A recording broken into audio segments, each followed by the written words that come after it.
Petua lembutkan hati anak. Jangan balah depan anak. Jangan balah depan anak. Kemudian jangan kata-kata yang keras-keras kepada anak. Walaupun anak tu tidak betul ataupun salah. Kalau jahat sangat, kata baik. Dia buat benda yang jahat, mai sekejap, baik. Baik, mai sekejap. Kata gitu. Nak ibu. Kerana ibu mulut lebih masing, lebih mustajab. Orang tanya Rasulullah, 3 kali ibu lebih hebat doa daripada ayah. Lepas tu Imam Qurtubi kata, bila anak kita degil sangat, bagi pihak ayah, jadilah ayah itu kawang bagi dia. Sebab anak yang degil, dia baik dengan kawang, tapi dia degil kata ayah dia. Maka kita kena jadi kawang dia. Faham? Duduk martabak kawang. Dia pun jadi macam kawang dia, dia seronok dengan ayah dia.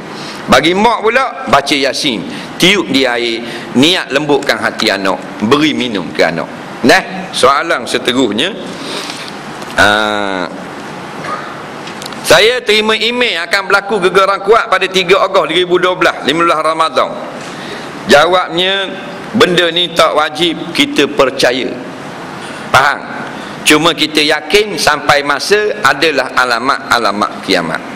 Dan kita sebagai orang Islam sentiasa ada semayang, ada wirid, ada doa, ada selawat.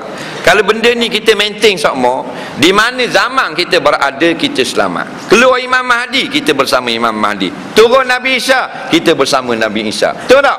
Terbit Dajjal, kita akan lari daripada fitnah Dajjal. Dengan syarat kita sekarang telah bersedia mengamalkan Islam.